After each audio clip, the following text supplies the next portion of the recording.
അബു ഈ നോക്ക് നമ്മുടെ മക്കളെ കാര്യം. എന്ത് പറയലും ഇത് തന്നെയാണ് അവസ്ഥ. തീറ്റയിലും ഉറക്കത്തിലും മക്കളിൽ ഇപ്പോൾ മൊബൈലാണ്. നമ്മളൊക്കെ കുട്ടിക്കാല ഓർമ്മ വരുന്നു. പാടത്തും പറമ്പത്തൊക്കെ ഉള്ള കളികളും ഒഴിവു സമയത്ത് ഈ വായനശാലയും പുസ്തകങ്ങളും ഒക്കെ ആയിനി. അതൊക്കെ ഒരു നല്ല കാലം. ഇപ്പോഴത്തെ മക്കൾക്ക് മൊബൈലിന്റെ മുന്നിൽ തലകുനിച്ചിരിക്കാനേ സമയമുള്ളൂ. കാലത്തിന്റെ ഒരു പോക്കേ.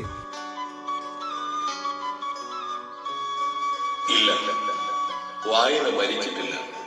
ചിലർക്ക് വായന ആനന്ദം നൽകുമ്പോൾ മറ്റു ചിലർക്ക് അതൊരു ലഹരിയാണ്. അനന്തമായ വായനയിലൂടെ സ്വയം തിരിച്ചറിയാനും അറിവിന്റെ വാതായനങ്ങൾ തുറക്കാനും നമുക്ക് സാധിക്കട്ടെ.